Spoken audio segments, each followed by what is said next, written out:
Sir Buchibabu Sana global star mega power star Ram చరణ్తో తీస్తున్న పెద్ది నుంచి ఫస్ట్ సాంగ్ రాబోతుంది. దానికి సంబంధించిన ప్రోమో జానీ మాస్టర్ కొరియోగ్రఫీలో వచ్చింది. రెహమాన్ గారి మ్యూజిక్ కొంతమందికి నచ్చింది, కొంతమంది ఆల్రెడీ ట్రోల్ కూడా స్టార్ట్ చేశారు. ఈ సాంగ్ సంబంధించి మీ రివ్యూ ఏంటి? అంటే దీని రిఫరెన్స్ రచ్చ సినిమాలు వానా వానా పాట దాని ఇంటర్లూడ్కి పోలి ఉంది అన్న పద్ధతిలో ఆ బిట్టు ఈ బిట్టు పట్టుకొచ్చి ఒక చోట పెట్టి ట్రోల్ చేయటం మొదలైపోయింది. అయితే నిజానికి ఆ పాట ఎలా పుట్టింది అనేది ఒక వీడియో ద్వారా ఆయన చెప్పే ప్రయత్నం చేశాడు. ఈ ప్రోమోలో ఉన్నటువంటి మెయిన్ కంటెంట్ అదే. అంటే ఈ చిక్కిరి అనే పదం ఎందుకు వాడతాము అనేది ఈయన రెహమాన్ గారికి ఎక్స్ప్లెయిన్ చేసి దాన్నే లీడ్గా తీసుకుని పాట పెడితే బాగుంటుంది అని తను చెప్పి తను జస్ట్ హమ్ చేసినటువంటి ఒక బిట్ని ఇక్కడ ప్రదర్శించారు. దానికి జరిగిన కొరియోగ్రఫీని కూడా చూపించారు. జానీ మాస్టర్ ఆయన స్టైల్లో ఆయన ముద్ర ఉన్నటువంటి స్టెప్లో రామ్ చరణ్ కనిపించాడు. చాలా ఎనర్జెటిక్గా ఉన్నాడు తను. పెర్ఫార్మెన్స్ అంటే డెఫినెట్గా ఇది కొరియోగ్రఫీ పరంగాను అలాగే పాట పరంగా కూడా చాలా యూత్ఫుల్గా ఉండబోతోంది అనేది అయితే అర్థమైంది. కానీ ఈ ట్రోల్ ఎందుకు జరుగుతోంది రెహమాన్ మీద అంటే రెహమానే బుచ్చిబాబు మాట్లాడుతున్న సందర్భంలో ఒక మాట అన్నాడు, నేను స్ట్రైట్ తెలుగు సినిమా చేసి ఏజెస్ అయిపోయింది అన్నాడు. ఎందుకన్నాడు ఆ మాట ఏజెస్ అయిపోయింది అని? అంటే ఎందుకు వెళ్ళటం లేదు తెలుగు నిర్మాతలు ఆయన దగ్గరికి అంటే సెంటిమెంట్ అనేది మనకి తెలుగు సినిమాకి సంబంధించి ఒక ప్రాబ్లంగా తయారవుతుంది. అంటే రెహమాన్ డబ్బింగ్ సినిమాలు చాలా పెద్ద విజయాలు సాధించాయి కానీ స్ట్రైట్ సినిమాలు ఏవి ఆడలేదు అనేది ఒక సెంటిమెంట్. దాని ప్రకారం అంటే చాలా సినిమాలు చేశాడు ఆయన తెలుగు స్ట్రైట్ సినిమాలు. దానిలో కొంచెం ఒక 50 రోజుల వరకు ఆడినటువంటి సినిమాలు 1-2 కంటే లేవు. కనీసం 50 రోజులు ఆడిన సినిమాలు ఏది శతదినోత్సవాలు జరుపుకుంటున్న రోజుల్లో సూపర్ పోలీస్ అనే సినిమాతో ఎంట్రీ ఇచ్చాడు ఆయన తెలుగులో. ఏది బి గోపాల్ గారి డైరెక్షన్లో వెంకటేష్ యాక్ట్ చేసిన సినిమా. వాళ్ళిద్దరి సినిమా అనగానే చాలా అంచనాలు, బొబ్బిల్ రాజా లెవెల్ అంచనాల మధ్య విడుదలైన సినిమా అది ఫ్లాప్ అయింది. అక్కడి నుంచి రెహమాన్ మీద తెలుగు సినిమా ఒక ప్రత్యేక దృష్టి పెట్టే ఉంది. ఇప్పుడు బుచ్చిబాబు అనవసరంగా రెహమాన్ని పట్టుకొచ్చాడు. అసలే ఈ సినిమా చాలా పెద్ద విజయం కావాల్సిన సమయం, అంటే రామ్ చరణ్ ఫ్యాన్స్కి ఒక పెద్ద విజయం కావాల్సిన సమయంలో అన్నిటినీ జాగ్రత్తగా చూసుకుని ముందుకెళ్లాల్సిన సమయంలో రెహమాన్ని పట్టుకొచ్చాడనే కోపం ఉంది. అయితే ఆ కోపాన్ని మరిపించి ఈ సెంటిమెంటుని చెరిపేసే లెవెల్లో మ్యూజిక్ ఉండాల్సిన అవసరం ఉంది. సో ఆ బాధ్యత ఉంది ఆయన మీద, రెహమాన్ మీద. ఇది జస్ట్ ఊరికనే ఒక చిన్న బిట్టుతో పోలినటువంటి సందర్భం ఏదో చెప్తున్నారు కానీ ఇలా చూసుకుంటే ప్రతి పాటకి ఎక్కడో చోట రెఫరెన్స్ దొరుకుతుంది. ఇప్పుడు పాతకాలపు మ్యూజిక్ డైరెక్టర్లు సత్యం గారి పాటల్లో అనేక రెఫరెన్సులు దొరుకుతాయి. ప్రతి పాటలోనూ ఏదో ఒక రెఫరెన్స్ ఉంటుంది. పెండ్యాల నాగేశ్వరరావు గారు, రాజేశ్వరరావు గారు చేసిన పాటల్లో కూడా, ఘంటసాల గారు చేసిన పాటల్లో కూడా రెఫరెన్స్లు ఉంటాయి ఖచ్చితంగా. దాని మీద ఒక సైద్ధాంతిక చర్చలు జరుగుతున్న సందర్భాలు కూడా ఉన్నాయి బయట. ఏది ఘంటసాల గారు చేసినటువంటి ఇళయరాజా స్వయంగా అన్నమాట, ఒక సినిమా మ్యూజిక్ సిట్టింగ్స్ అప్పుడు ప్రతి పాట హిట్ అవ్వాలని ప్రొడ్యూసర్ గారు కోరాడు ఇళయరాజా. కొండవీటి దొంగ అనే సినిమాకి సంబంధించి, ఇది చిరంజీవి సినిమా.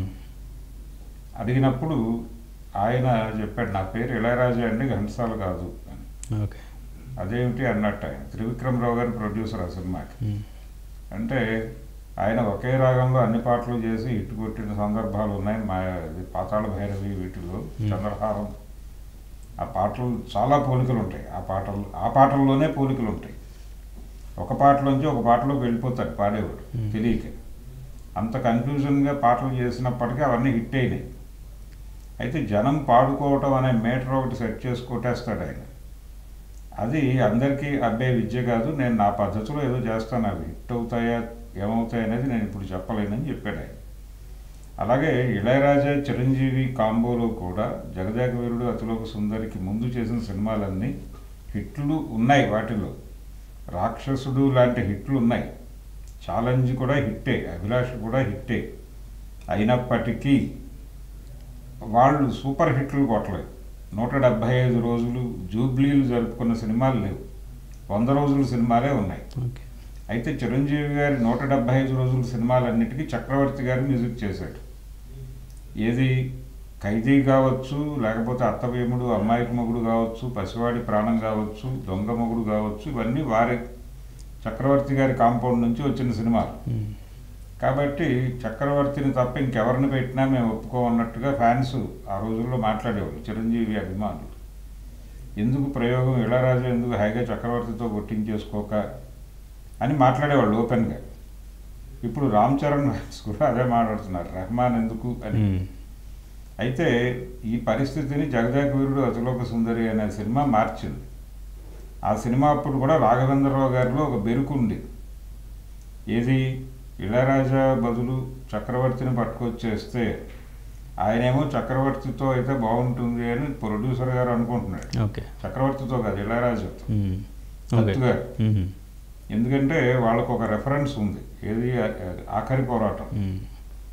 ఆఖరి పోరాటం తర్వాత చేస్తున్నటువంటి సినిమా కాబట్టి ఇళయరాజాతోనే వెడదాం అనేది ఆయన అభిప్రాయం. చక్రవర్తినే పెడితే పోతుందేమో అని ఈయన గొడవ, రాఘవేంద్రరావు. ఫైనల్గా సరే చూద్దామని చెప్పి ఇళయరాజాతోనే వెళ్ళారు. ఆ సినిమా బిగ్గెస్ట్ హిట్ కదా చిరంజీవి కెరియర్లో, అప్పటికి అన్ని రికార్డులు దాటినటువంటి సినిమా. కాబట్టి అప్పటి వరకు ఉన్న ముద్రను ఆ సినిమాతో చెరిపేసుకున్నాడు ఇళయరాజా. ఆ తర్వాత చిరంజీవి ఇళయరాజా కాంబో కోసం తిరిగేవాళ్ళు జనాలు. ఇది పరిస్థితి. కాబట్టి అలాగే ఈ సినిమా కూడా గేమ్ చేంజర్ అవ్వచ్చేమో. అంటే రెహమాన్ తెలుగు సినిమాలు స్ట్రైట్గా చేస్తే ఆడవు అనేటువంటి ఒక సెంటిమెంట్ని ఈ సినిమా చేంజ్ చేసే ఛాన్సెస్ ఉండొచ్చు. సో రెహమాన్ గారికి గేమ్ చేంజ్ అవుతుంది అనుకుంటా. డెఫినెట్గా అవ్వాలి. ఎందుకంటే నిన్న రెహమాన్తో ఆయన జరిపిన డిస్కషన్లో కూడా ఆ ప్రస్తావన చేయలేదు. కానీ బొంబాయి పాటలు మా బ్రదర్ క్యాసెట్ పట్టుకొచ్చినప్పుడు విన్నానండి, క్యాసెట్ ఇచ్చేటప్పుడు ఇతను ఎరగొట్టేస్తాడు, భలే కొడతాడు అని అన్నాడు ఆయన. అంటే నిన్న మొన్న నా సినిమాకి ఆయన్నే మ్యూజిక్ డైరెక్టర్గా పెట్టుకున్నాను అని చెప్పానండి మా బ్రదర్కి. నేను చెరువులో ఉన్నాను, సెల్ ఫోన్ పడిపోతుంది, గేదెలు అడుగుతున్నాను కాబట్టి రెహమాన్ పెట్టావా, బాగా కొడతాడు అన్నాడు. అందుకని అది మీతో చెప్తున్నానంటే బాగా కొడతారు అనేది, బాగా కొట్టాలి అనేటువంటి ఒక కాషన్ నోటీస్ ఇచ్చినట్టుగానే చూడాలి. అందుకని ఈ సినిమాకి కొంత రెహమాన్ మనసు పెట్టి పనిచేస్తున్నాడు అనేది అర్థమవుతోంది. ఆల్రెడీ రకరకాల పద్ధతుల్లో ఈ రెహమాన్ బారి నుంచి ఆ సినిమాని కాపాడటం కోసం రకరకాల ప్రయత్నాలు అభిమానులు చేస్తున్నారు. కానీ వారు రెహమాన్తోనే ముందుకెడుతున్నాడు. ఆల్రెడీ ఆ చిక్కిరి అనేది పోలికేం కాదు, బాగానే ఉంది. అంటే ట్రోలింగ్ అనేది ఇంతకు ముందు కంటే ఇప్పుడు ఎక్కువైంది. అది కొంచెం యాంటీ ఫ్యాన్సే కావాలని క్రియేట్ చేస్తున్నారంటారు. లేదండి, ఆ స్టెప్స్ గురించి కూడా, జానీ మాస్టర్ స్టెప్స్ ఎప్పుడైతే మీకు అభిమానం నుంచి రెహమాన్ వల్ల ప్రమాదం ఉంటుంది అనే అభిప్రాయం దొరికిందో ఆటోమేటిక్గా అవతల వాళ్ళు అందుకుని ముందుకెళ్ళిపోతారు కదా. అందుకని లీడ్ తీసుకుని ముందుకెళ్ళిపోతున్నారు. ఇక్కడ ప్రతి హీరోకి, ప్రతి ప్రొడక్షన్ హౌస్కి, ప్రతి డైరెక్టర్కి, సెలబ్రిటీ అన్నవాడు ప్రతి వాడికి కూడా ట్రోల్ సైన్యాలు ఉంటాయి, పాజిటివ్ నెగిటివ్ రెండు. ఈ ట్రోల్ సైన్యాలు ఒక పనిగా, అంటే ఇప్పుడు రామ్ చరణ్ నుంచి ఒక కంటెంట్ వచ్చింది, ఇమ్మీడియట్గా దానికి నెగిటివ్గా స్పందించాలి అనేది వాళ్ళ వృత్తి. ఓకే, వాళ్ళు ఇమ్మీడియట్గా మీమ్స్ తయారు చేసేస్తారు. రామ్ చరణ్కి సంబంధించిన ఏదైనా ఒక వెబ్సైట్లో స్టోరీ రాగానే కింద కామెంట్ సెక్షన్లో అవన్నీ పడేస్తారు. ఎన్టీఆర్ మీద కూడా జరిగింది కదా, మొన్న జరుగుతూనే ఉన్నారు. ఎన్టీఆర్కి సంబంధించిన వార్త ఏదైనా రాగానే అది యూట్యూబ్లో వచ్చినా, లేకపోతే వెబ్సైట్లో వచ్చినా, లేదు ఫేస్బుక్లో వచ్చినా వెంటనే కింద వచ్చేస్తారు.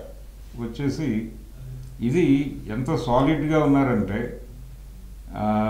అక్కినేని నాగేశ్వరరావు గారి గురించి పాజిటివ్గా చెబితే నేనే ఈ మధ్య ఫేస్బుక్లో కూడా నాగేశ్వరరావు గారి సినిమా గురించి పాజిటివ్గా రాయగానే వెంటనే ట్రోలర్స్ వచ్చేసారు అక్కడికి. అటాక్ చేశారు. వచ్చేసి ఇతను ఎన్టీఆర్ అభిమాని ఇప్పుడు ఎందుకు టోన్ మార్చాడు అన్న పద్ధతిలో వచ్చేసారు. ఓకే. వచ్చేసి దాడి మొదలు పెట్టేశారు. అంటే అసలు వీళ్ళని ఎవరు పిలవాల్సిన అవసరం లేదు, వాళ్ళు వచ్చేస్తారు అంతే. కాబట్టి ట్రోల్ అనే దాని గురించి చాలా సాధారణంగా తీసుకోవాల్సిన అవసరం ఉంది. ఏమో రెహమాన్ ఈ సినిమాతో ఆ పాత చరిత్రని చెరిపేయచ్చు, ఆయనకి కూడా చెరపాల్సిన అవసరం ఉంది. ఎందుకు అంటే హాలీవుడ్ వరకు వెళ్ళి ఆస్కార్ కొట్టినటువంటి మ్యూజిక్ డైరెక్టర్ అతని టాలెంట్ ఏమిటో మనకు అనేక డబ్బింగ్ సినిమాల ద్వారా పాటల ద్వారా తెలుసు. సో అదే కంటెంట్ అంతకన్నా మించి ఈ జనరేషన్కి కనెక్ట్ అయ్యేటువంటి కంటెంట్ ఆయన ఇస్తాడు అని ఆశిద్దాం. ఆ కంటెంట్ లేకపోతే అప్పుడు మాట్లాడుకోవచ్చు. ఇప్పుడు సినిమాలో కంటెంట్ ఉండి సినిమా ముందుకు వెళ్ళిపోతే పాటలు హిట్ అయిపోతాయి, అది వేరు. ఇక్కడ ఒక పెద్ద హీరో ఉన్నాడు, అతని అంటే ఇప్పుడు ఇందాక మీరు ఒక మాట అన్నారు గ్లోబల్ స్టార్ అని. గ్లోబల్ స్టార్ అనేది కాన్షియస్గా ఈ సినిమాకి వాడదలుచుకోవట్లేదు అన్నట్టుగా కనిపిస్తుంది. మెగా పవర్ స్టార్ అనే అది కూడా సెంటిమెంట్ గొడవే. ఓకే. గ్లోబల్ స్టార్ అని వేసినటువంటి సినిమాలు ఏవి బతికి బట్టకట్టలేదు. అది ఆచార్య కావచ్చు, గేమ్ చేంజర్ కావచ్చు, ఆ రెండు సినిమాలు నడవలేదు. నిజానికి గేమ్ చేంజర్కి శంకర్ జనరల్గా రెహమాన్ని పెట్టుకుంటాడు, తమన్ని వాడారు. ఎందుకు వాడారు అంటే రెహమాన్తో ఇబ్బంది అని, అంటే సెంటిమెంట్ ప్రకారం. అయినప్పటికీ ఆ సినిమా మంచి ఫలితం ఏం సాధించలేదు కదా. సో కంటెంట్ బలంగా ఉంటే ఇవన్నీ పనికిరావు. ఎందుకైనా మంచిదని ఆ గ్లోబల్ స్టార్ అనేది మాత్రం పక్కన పెట్టి వీళ్ళు మెగా పవర్ స్టార్ అనే పేరుతో వెళుతున్నారు. సెంటిమెంట్లకి విపరీతమైన విలువనిచ్చేది సినిమా పరిశ్రమ అనేది వాస్తవం. ఒకసారి ఎప్పుడో రాఘవేంద్రరావు గారి సినిమా ఒకటి ఫ్లాప్ అయింది. ఎందుకు ఫ్లాప్ అయింది? కంటెంట్లో లోపమా ఇవి చెక్ చేయలేదు ఆయన.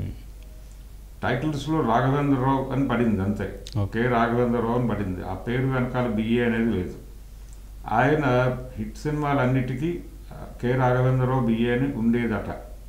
ఆయన వెంటనే ఈశ్వర్ గారి దగ్గరికి వెళ్ళి, సార్ మీరు భవిష్యత్తులో నా సినిమాలు దేనికి పబ్లిసిటీ చేసినప్పటికీ వెనకాల బిఏ అనేది ఉంచండి సార్, అది తీసేస్తే సినిమా అనుభవం అంటే అక్కడ రిజల్ట్ తేడా అయిపోతుంది అని చెప్పి అన్నాడు అని ఆయన రాశాడు. ఎవరు ఈశ్వర్ గారి పుస్తకంలో ఉంటుంది సీన్. సో అంత సెంటిమెంట్లతో ఉంటారు ఇట్లా. అందుకని ఆ సెంటిమెంట్ల ప్రకారం రెహమాన్ని చూసి భయపడుతున్నారు కానీ జనాలు. ఆయన డెఫినెట్గా మంచి కంటెంట్ ఇచ్చి ఒక మంచి మ్యూజికల్ సినిమాగా దాన్ని నిలబెడతాడని నేనైతే నమ్ముతున్నాను. ఓకే, చూద్దాం రిలీజ్ అయ్యాక ఏం జరుగుతుంది అనేది. Okay, right sir, thank you sir, thank you. చరిత్ర సృష్టించినోడు ఇప్పుడు ఆ చరిత్రని తిరగరాయబోతున్నాడు. అబద్ధాల గోడల్ని బద్దలు కొట్టి నిజాలను రాగా మీ ముందుంచబోతున్నాడు. నిజమైన వార్తల కోసం వెంటనే డౌన్లోడ్ చేసుకోండి రా యాప్ని.